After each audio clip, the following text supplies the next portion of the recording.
Thank you. The work is ongoing. There were a lot of other ideas also put on the table. For example, financing, institutions, and also the way, our UK colleagues were mentioning also the things that they have done, and we can look into those possibilities. Crypto is one thing, although I don't know how it is doable in practice, but anyway, we are really exploring all the options and preparing. So next week we agreed that the ministers will propose concrete matters also for next week, so that we can move with this. But I think, Lars, you can echo that we had a very, very good discussion on really what more could be there. Of course, in the end, the question is where we find agreement with everybody.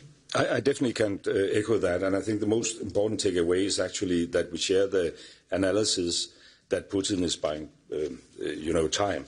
So we need to step up. We need to introduce more sanctions to put pressure on him and to give Ukraine a position of strength. And then we have to work out the details, but I think the general atmosphere in the room was that we should move on and we should do it as fast as possible. Thank you. Next question, move over there. Yes. Thank you. Andrew Gray from Reuters. Two quick questions. On the Middle East, is it not the case that you're moving further apart on Gaza? We now have more countries, including Denmark, specifically calling for the suspension of the free trade part of the association agreement. So in a sense, it's not just, as you said this morning, High Representative, that you're divided. Actually, the divisions are growing and the differences are growing. You're growing further apart. And on frozen assets, the Belgian Foreign Minister was very clear this morning. He said, you can't kill the goose that lays the golden eggs. And he said he's also not open to even looking at riskier investments in terms of using the windfall profits. So isn't it the case that this is really a non-starter for now? Thank you. Thank you. If the majority is growing, then the division is not getting bigger, but it's actually getting smaller because the majority is growing. So it depends how you look at it.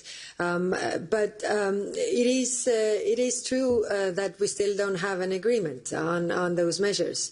Like I said, there's no sugarcoating in the way it is. Today we had a very frank discussion on, really asking those countries who are not in favor of one or the other measure, okay, but what could be there then? What could be then the measure if we all agree, the diagnosis that the situation is grave? Then the question for us is, what do we do about this? And there we have a growing majority on different topics, but we don't have yet the necessary votes together. On the frozen assets, like I said, we had a very frank and open discussion. So I wanted to frame the discussion so that it's not a yes or no issue. Because we have to think ahead to also have an exit strategy. We can't possibly imagine, and by the way, there is a European Council conclusion that those assets remain frozen until Russia has paid for its damages.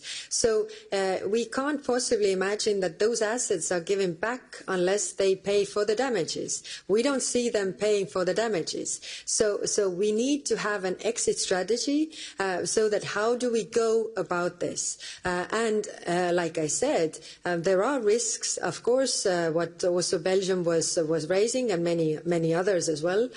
So let's work on the mitigation of those risks, how we can put really the solution together for the day after. Because if there comes a peace agreement, then there is also this question what happens with those assets, and we need to have the answer, considering that we are a European Union that also respects the rule of law and everything.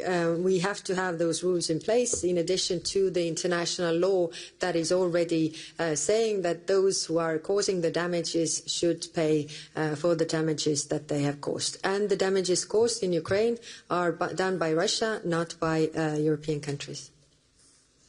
We go to the first row. The lady here, please. Thank you. My name is Celine. I'm from the Danish Broadcasting